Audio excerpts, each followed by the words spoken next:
Shredmaster Scott, and this video is called How Would Bach Play Pantera? We'll take the metal masterpiece Cowboys From Hell and reinterpret it using Bach's prime, inversion, retrograde, and retrograde inversion.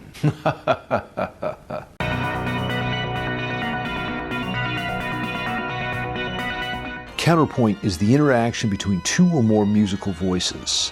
Bach's fugues and inventions contain the best examples of this intricate craft. We'll be using Bach's prime, inversion, retrograde, and retrograde inversion to see how we might have interpreted Pantera's Cowboys From Hell. The question is, will Dimebag banish Bach to hell, or will the Baroque powerhouse cowboy all the way to heaven? Let's get down to business. How would Bach play Pantera? So the prime, or the original riff, is roughly based around E,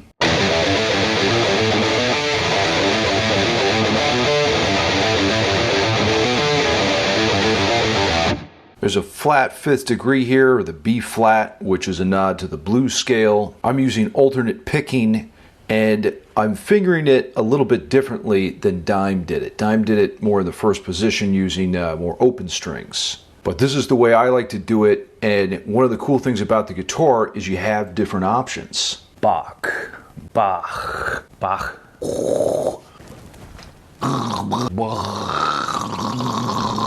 Now the first variation is the inversion, or the prime upside down, or as I like to call it, Bach side down.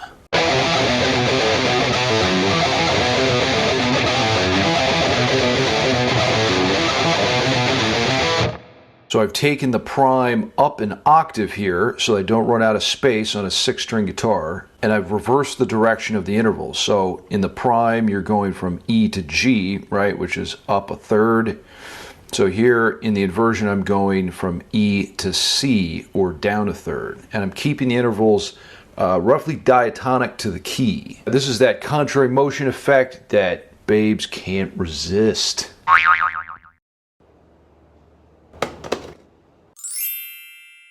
Okay, retrograde is the prime played backwards.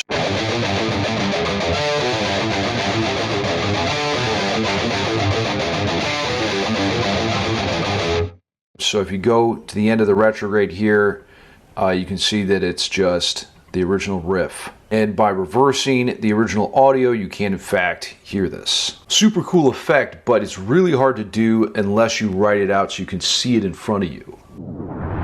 Getcha pull! And finally we have the retrograde inversion, or the retrograde upside down.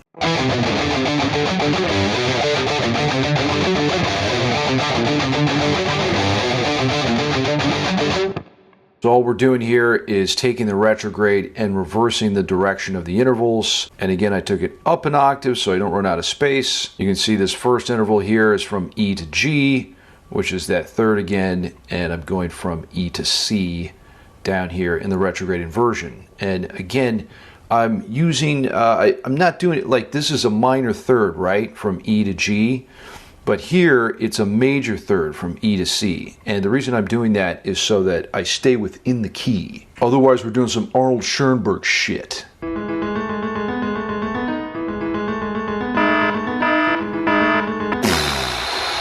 What the f***, Mozart?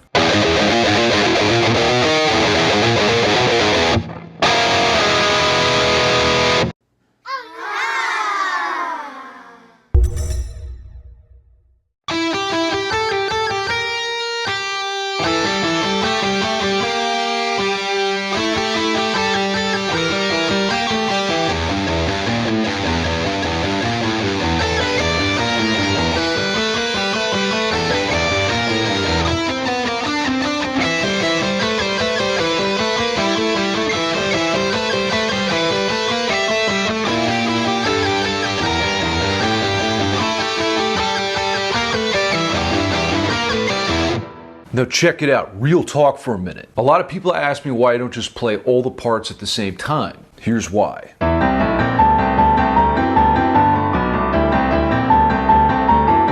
There's a lot more to Bach's compositional style than just smacking all the parts together. But my goal here isn't to create mindless Bach clones. It's all about finding your unique individual voice by studying masters of the past. There's no sense in total emulation. Make it your own. That's what people really want. Until next time, shred till you're dead.